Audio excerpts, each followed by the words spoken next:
ওয়াহাফিজিল লিসান, রাসূল বললেন জবানকে হেফাজতকারী মানুষের জন্য জান্নাত আশা করে।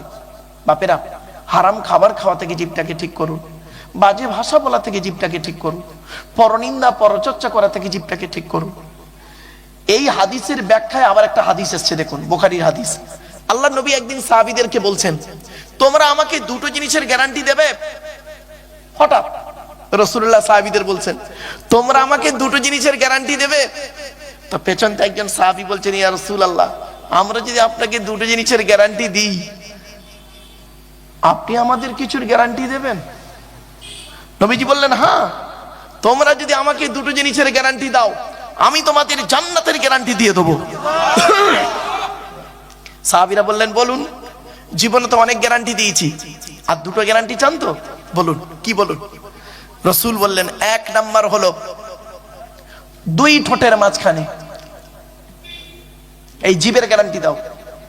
হারাম খাবার খাওয়া থেকে জিভটাকে ঠিক করো, বাজে ভাষা বলা থেকে জিভটাকে ঠিক করো, পরনিন্দা পরচর্চা করা থেকে জিভটাকে ঠিক করো। এক নাম্বার। আর দু নাম্বারটা কি, খুব important, it is very very important. দুই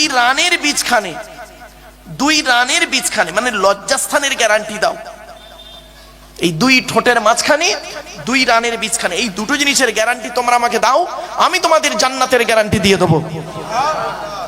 বাড়িতে গিয়ে দেখবেন, হয় ভদ্রলোকের নিচে খারাপ, নয় ভদ্রলোকের উপর খারাপ। কি ভাবলেন? এই জন্য মুহাম্মদ সাল্লাল্লাহু আলাইহি ওয়াসাল্লাম বলেছিলেন, the messenger of Allah, peace be upon him, said, the best among are those with good manner. নবী বলেন, তোমাদের মধ্যে উত্তম ব্যক্তি ওই লোকটা যার ক্যারেক্টার, চরিত্র ভালো, ওই লোকটাই হলো উত্তম ব্যক্তি। একজন উকিল, ব্যারিস্টার, মাস্টার, ডাক্তার, মোল্লা, মুরি সাহেব, পীর সাহেব, দরবেশ সাহেব, আমির সাহেব, মুফতি সাহেবের যদি চরিত্র খারাপ হয়, আর একজন টোটোওয়ালার চরিত্র যদি ভালো হয়, বাপ, ওই টোটোওয়ালাটাই হলো আল্লাহর কাছে প্রিয় ব্যক্তি। Many loss is something loss, health loss is nothing loss, but character loss is everything loss. মানুষের যদি টাকা চলে যায়, ইনকাম করলে টাকাটা আবার ফিরে আসবে। মানুষের যদি শরীর চলে যায়, ভালো মন্দ খেলে শরীরটাও ফিরে আসবে। কিন্তু বন্ধু, মানুষের যদি চরিত্র চলে যায়, চরিত্র কিন্তু আর ফিরে আসবে না। তাই নবী বলেছিলেন, দুই ঠোঁটের মাঝখানে, দুই রানের বীজখানে, এই দুটো জিনিসের গ্যারান্টি দাও। তো এই জন্য নবী বললেন, ওয়াহাফিজিল লিসান, এই জবানের গ্যারান্টি দাও, জান্নাত আশা করে। কিছু বুঝতে পারছেন এবার?